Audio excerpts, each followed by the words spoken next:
Aujourd'hui, je vais vous apprendre à lire la clé d'ut 4 avec votre violoncelle. Et avant de continuer, n'oubliez pas de vous abonner à ma chaîne pour de nouveaux tutos autour du violoncelle chaque semaine. Alors déjà, à quoi sert la clé d'ut 4 ? Eh bien, après quelques années au violoncelle, nous commençons à jouer des notes de plus en plus aiguës et la clé de fa devient insuffisante pour les lire facilement. Cela fait des tonnes de lignes supplémentaires et ce n'est plus du tout pratique à jouer. Mais en utilisant la clé d'ut 4, comme vous le voyez, c'est tout de suite beaucoup plus facile à lire. Donc la clé d'ut 4 n'a pas été inventée pour embêter le monde, mais bien pour vous rendre service. Encore faut-il savoir la lire. De la même manière que la clé de sol nous montre où est le sol et que la clé de fa nous montre où est le fa, eh bien la clé d'ut nous montre où est le do. La clé d'ut utilisée au violoncelle s'appelle la clé d'ut 4 car le do est placé sur la quatrième ligne de la portée. Il existe d'autres clés d'ut où le do est placé à d'autres endroits, mais nous ne les utilisons pas au violoncelle. On appelle cette clé la clé d'ut et pas la clé de do, car lorsque les 7 notes de la gamme ont été inventées par Guido d'Arezzo au XIe siècle, la première note s'appelait ut.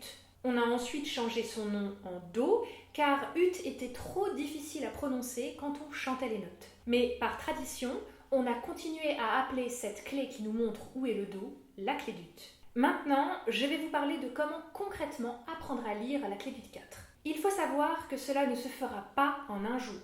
Il vous faudra beaucoup de temps et de patience avant d'être à l'aise avec cette clé. En vous entraînant, vous aurez même peut-être l'impression de régresser et de ne plus savoir comment lire la musique. Alors, il ne faut surtout pas vous inquiéter ni vous décourager parce que c'est totalement normal.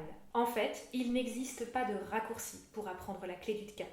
La seule solution est de repartir depuis le début et de l'apprendre de la même manière que vous avez appris la clé de fa, c'est-à-dire petit à petit, note par note.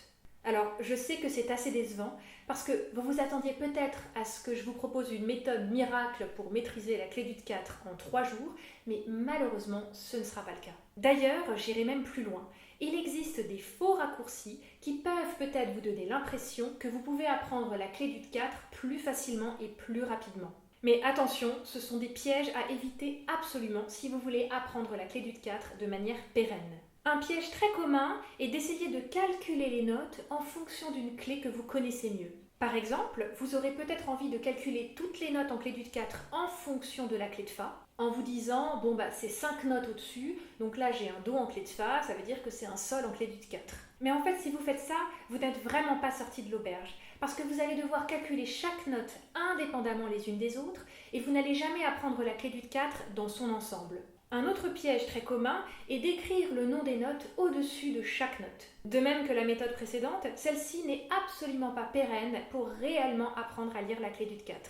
En faisant cela, vous n'allez pas apprendre les notes, vous allez simplement lire le nom des notes sur votre partition. Enfin, le dernier piège dans lequel il ne faut surtout pas tomber, c'est d'essayer de deviner. En fait, si vous faites cela, vous apprendrez des erreurs et vous aurez ensuite un mal fou à réapprendre correctement votre partition. Donc, dans la mesure du possible, essayez de résister à la tentation d'utiliser l'une ou l'autre de ces fausses méthodes.